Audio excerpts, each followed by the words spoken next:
Hi, this is Matt Hugg with Nonprofit.Courses.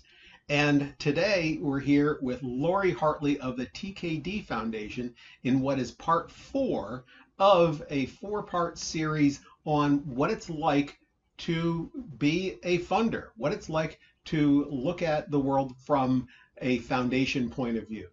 So let's get started.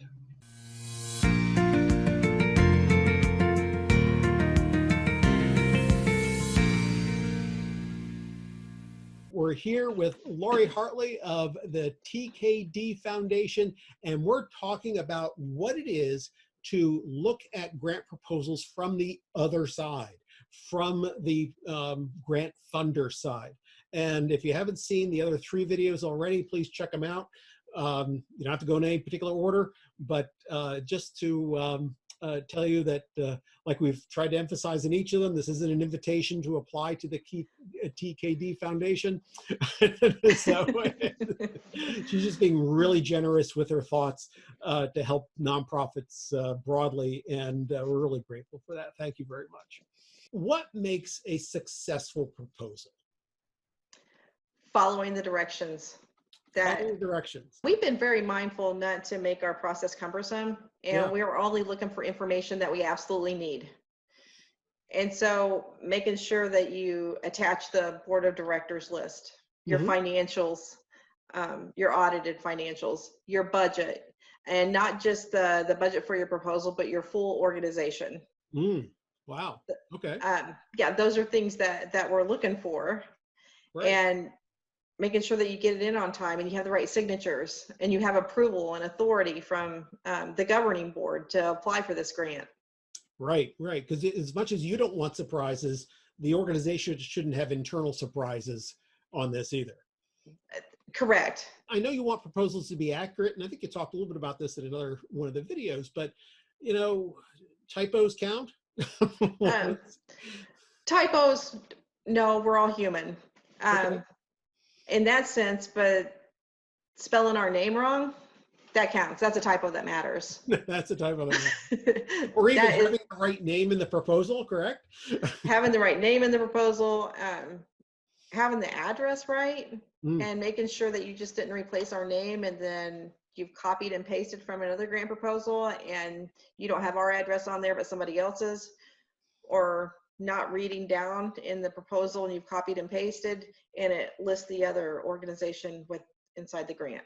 Well, and I guess given the nature that you're in a smaller rural community, you're going to know who else is, you know, who that address is, even though it's not yours. We sure do. A proposal writer is challenged, as you know, because you've been on both sides of this fence. Correct. That they're a translator. A lot of times, you know, there's somebody over here who has much more technical expertise, and then there's you who doesn't, you know, and that's all right. And they have to translate things in between. How do you suggest they strike that balance? I would strike the balance by telling a story, making sure that you are removing any jargon, any words that are just specific for the organization. Okay. And making sure that when we read it, we understand exactly what you're asking for. And I would do that by having somebody else outside your organization read your grant application that doesn't know about what you're doing. Okay. And taking the time, and do they understand it? And do they have questions? Because most likely we're going to have those same questions. Oh, that's a very good suggestion. That really is. To have a reader or a few readers that way. Yeah. Absolutely. Yeah. And do they get it? Because they'll ask you if they don't understand, and then answer those questions. Yeah. Well, and then that assumes, and I think we should try to, is that there's some level of preparedness, that this isn't a last minute kind of pull it together thing, that somebody is going to have a chance to do that. Absolutely. I imagine you can tell. We can tell. And we can tell when it's been copied and pasted from another grant, and we can tell when it's been piecemealed. Because sometimes in an organization, they'll have different people write different portions of the grant, but then they have not taken the time to massage it into one. Right. And you can tell it doesn't, the ebb and flow is not there. It's not the same writer. And we actually went back to somebody and asked them to make the grant that To smooth it. to smooth it out, and so it would flow all the way through. Because a lot of times, and you could tell too, which was disappointing, that this particular grant writer did not read the proposal that was submitted, written by multiple people as a whole. Okay. Yeah. And I want to reiterate too, for us, we read your proposal out loud. We're reading it out loud, every word together. Wow. Wow. And that's an ancient art. Reading out loud. But no, that's really interesting. So you will catch things that way that just aren't, that people will skim over otherwise. Yeah, and I think reading out loud, because we're in such a time that we got cell phones and everything, we're just skimming, and it makes us stop and slow down and really seek to understand what your nonprofit is trying to do. And so we can make sure that we don't come back with questions that you've already answered because we have not taken the time to honor the time you put in for making the grant request. Right. Yeah, and that's really good. Is that, and then, but with all the ears there as well, if something isn't understood, somebody, oh no, we covered that back there, because maybe, when you read aloud, you're focusing on what's in front of you and might not process the entirety of it sometimes too. So other people are around to work with that. That's cool. Well, like the president of our foundation, she's very detail oriented. So if there's a detail missing, she will catch it. And I am more visionary. I'm bigger picture. And then I have my other counterpart. She is a feeler. So she's looking for the story. She's looking for the feel good. And so it's a really good balance for all of us. Do you look for publicity for your for funded work? Do you want your foundation, TKD, to get in the newspaper about things? Sure, we like that to a degree. So we have grant contracts with all of our grantees, and that is stated very clearly what can and cannot be done, and it has to be approved prior to. Okay. And for example, the founders don't want the amount that was given out listed. So that's something they can never do. Okay. But they can talk about the funding, what project was funded, and what the period's for, and what they're doing, and how they're moving the needle. Now that's interesting. We talked about that before, about a grant contract. So one of the things I talk about with some people when I discuss grants is that the grant application itself is in some respects a contract. You're proposing this, and if they accept it, then this is you're bound to do that. But you're developing a separate document, it sounds like. We have a contract. Everything runs through our attorney, through legal, and from start to finish, it talks about how much money is given, what you can and can't do with the money, what we can and cannot do with your information. I mean, it's an ebb and flow on both sides. It talks about grant reporting deadlines, expectations. Right. And it talks about if there's any changes. I mean, if there's a change in your program, you're required to let us know. And that way we can just make a decision together on how to best move forward. And if people, have you had anybody, I mean, you're a relatively new organization, has anybody broken the contract that it's become a problem? We're not sure yet. We are in the process, so we maybe. Okay. So we funded an organization, and we helped them pay their final payments on their building. And now that organization, as of January 2021, is not going to exist anymore. So we are waiting to see what the response is after their August board meeting. And then we will determine if we need to go back to our legal and look at the contract. Right. And they're aware of this. Yeah, right. And it's been a meaningful conversation, but it was not a conversation on the front end. It's been a conversation on the back end after their final grant report was due. Yeah. And they, so it sounds, I mean, you're talking, and go to another video, we talk about relationships, and that's really important, is to have that relationship, to be able to have that discussion. And that sounds like a major discussion to have. But I would imagine if an organization is meeting, or at least, you're getting the information you want on as a result of that contract, that is going to make a huge difference in them getting a grant from your organization. Yeah, I think the new grant for that organization, that ship has sailed, and Oh, we well, are the one. that one. I'm thinking, but for any organization, just to have that, Absolutely. yeah, right. But for that particular organization, we found out in a roundabout way that that was happening, and we are the ones that reached out to them and requested the meeting. Did they feel like they didn't have to do, because everything's done, they had free hand in doing things? Was that part of that? I don't think so. I think that things just happen so quick, and you don't know the internal challenges Yeah, that have went on, and we don't need to. We're focused on the money, the donations that we made to make sure the donor intent is met.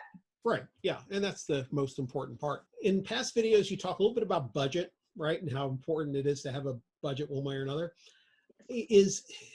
Have you seen any issues, or I mean, I know I hear sometimes where an organization will underprice their services. Sometimes intentionally, sometimes not. But the idea is they feel like if they can bid it down a little bit, then they have a better chance of getting that funding. Where are you on that? There's a couple of examples that I could use. So we had one of our nonprofits. They applied for funding for a bus, and it was a bus for people with disabilities. Okay. So he knew the amount of funding that was allotted, and he had come up with a plan that he could raise the other money should this portion come in. But he put the whole project budget in there, and he and gave 3 quotes from different places to get this bus. And it turned out, after our founder looked at it, our president, she ended up funding the whole thing. Even though, because we had 2 organizations that did not receive funding, one because they chose not to apply, and the other because they missed the deadline. Okay. So there was extra money. It was already in the budget, and that went for his bus, and it was 100%. Wow, that's great.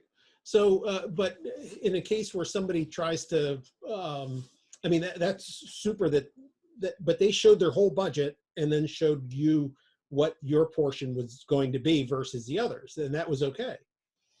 You got a big picture view of it. Yeah, transparency is key. Don't try to fudge the numbers. We will find out. It all comes out in the wash. Yeah. It really does. We had 2 of our organizations, 3 of our organizations this year have a surplus, and that was because COVID-19. So some of their services were stopped. Right. And so we had 2 of our organizations that shared very much about their surplus, and they provided a budget, and they asked to roll that funding over for this next year. And then we had one organization just tell us about they had a surplus. They did not put how much was a surplus and what they wanted to do with it, but they wanted to make sure they kept the money. So this gentleman's in the process of filling out the proper budget paperwork, and we did not have a standard form. We're just being transparent, being honest, giving us the information so we can make a judgment call based on what's provided. And since he did not provide us information to make a judgment call, it's hanging out there waiting to be approved. Yeah. And so they're 3 weeks past their time of getting their next installment, because we need to know what they're doing with that surplus. And then I don't know if it's going to be approved or not. Right. Right. And again, transparency, lay it all out. I think that's important for all nonprofits to do for any of their dealings, right? But especially when you're dealing with a funder who is there to help you. That's exactly. If a nonprofit project needs more than you typically give, what should you do? And it sounds like lay it all out. And then, now would you reserve that? Would you say, well, this is good, we'll do our portion, but we're not going to give you that until you get the other 2 or something? Like the fellow with the bus, if you hadn't done the whole thing. Oh no, we would have went ahead as a good faith effort, because sometimes, nonprofits only have so much time, resources, and money. We would have already went ahead and approved that, so he could use that for leverage. Okay. And I think that's where it's so important too, we have the fundraising experience. We've been on that side, right. And we honor that. Is it true that funders like yourself eliminate proposals to make their job easier? Absolutely. We get several proposals, and if you're not following the directions, you never make it to the cutoff period where it actually gets where we're reviewing it and weighting it based on your Okay. answers. All right. So, for example, getting our name wrong, I've heard that. missing deadlines. That makes it easy. You count yourself out. We don't Okay. have to do anything because you've already done that for us, and thank you, because all nonprofits are doing good work. Right. Right. And we can't fund everybody. So when you put yourself in the elimination box and we don't have to, we appreciate that. If you get denied or get a declination letter, call and ask for feedback. And Well, call that's it my question here. I said, what should you do if you're turned down? Right. So yeah, thank you. and say, is there anything that I could have done better? And sometimes it's yes, sometimes it's no, and sometimes it could be you were outside of our mission. So don't spend your resources that you have applying for funds where you're out, there's no mission alignment. Right. And no inclination. Right. Yeah. And that makes a big difference. Even though they might see you in the grocery store every week, doesn't mean they're going to get funding for their nonprofit. That's correct. You talk a little bit about post-grant communications. I mean, what's the importance of that? Why, you obviously you haven't laid out exactly what you want, or what are you looking for? So post grant, we're looking, we want to know what your organization's doing. If you have a newsletter, send it to us. We're interested because we're vested in your organization. We are now partners. We want to know what's going on. Share the good stuff, share the challenges, stay in touch. All right. Now I think we're like a major gift donor. So say thank you if you've got things coming up. If you're doing stewardship, make sure to include us on that. Especially since you're a family foundation and you have benefactors that are alive and with you and actively Correct. engaged, to honor them at events at appropriate levels and appropriate times, that's a positive thing for you. It could be a positive thing, but it should always be asked. Depending on, the answer could be no, but the answer could be yes. Or even asking, how would you like to be recognized? So something that's in our grant contract is that we do not want plaques. Oh. We don't want certificates. We do not want to, how many of those can you really put on your wall? I was saying, well, you're not collecting trophies all around here. Because that's not the heart of who we are. And so that's in the contract. Please do not give that to us. Because we get find out at this point. So the example I will use is that we do telehealth. And so the telehealth program that's in one of the rural schools, in two of the rural schools that we support, our name is on that. Okay. Supported by. And that's very much appreciated. Right, right. And is it important so you don't want, obviously you don't want to litter your office with plaques, but do you want to have the people in the community know that you're out there? Yeah, we want them to know. So if we've given money, make sure that you tag us on social media. If you do a newspaper article, we appreciate those things. Okay. And being honored. But a funder, or excuse me, a grantee should ask you about all that, just like they would ask a donor the same way, an individual donor. Correct. And a lot of that's in our contract, but a lot of times too, if you call, our president will give you a quote for your article. All right. And that's part of the relationship sustainability and going forward for longevity. I think it's important for folks to remember, and I hope you would agree that they can leverage their relationship with you to get other funding. Absolutely. You've done, and that's one of the interesting things I've always found about working with foundations and you described in one of the earlier videos how you really go through a vetting process and work with an organization to say, yeah, you're the real deal. We're going to give you money, where an individual may not do that. So correct. You are in effect the good housekeeping seal for the community for certain nonprofits. Yes, and certainly I feel very responsible to ensure that TKD, who represents Ted and Kim Day, that their name is only going on organizations that represent their core values and who they are. Yeah. But then they can take that endorsement, you might say, and say, hey, these guys helped us we're good. Absolutely. Just kind of wrapping things up this whole series. And like I said, thank you so much for being with us. Anything funny ever happen in the grant process, or as a result of a grant, or it's like, oh, I don't believe that occurred? So one of our funny stories was in our vetting out process. So we go and we were meeting with, we had 9 grantees, potential grantees we were meeting with.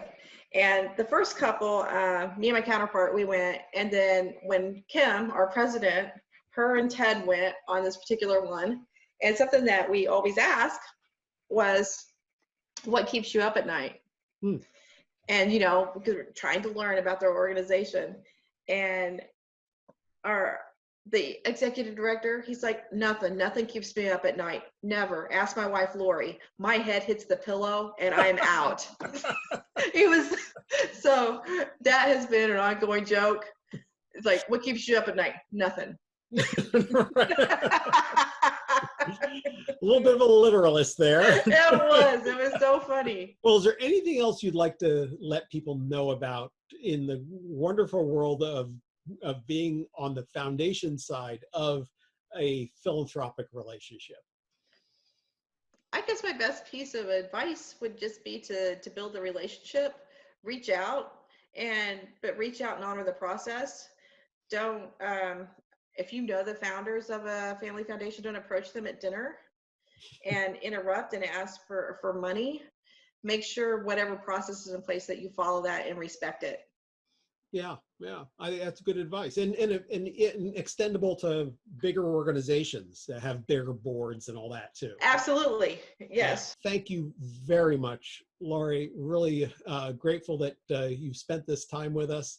I hope everybody who's been watching this has not only gotten some good information but enjoyed it. And I think you know, if you have any thoughts or questions about other things, other people we can interview like this, you know, it'd be hard to beat what Lorrie's done with us today. Thank you so much for the opportunity. I really appreciate it. Well, thank you. It's really great. Okay, everybody. Well, as you've heard me say time before, have a great nonprofit day.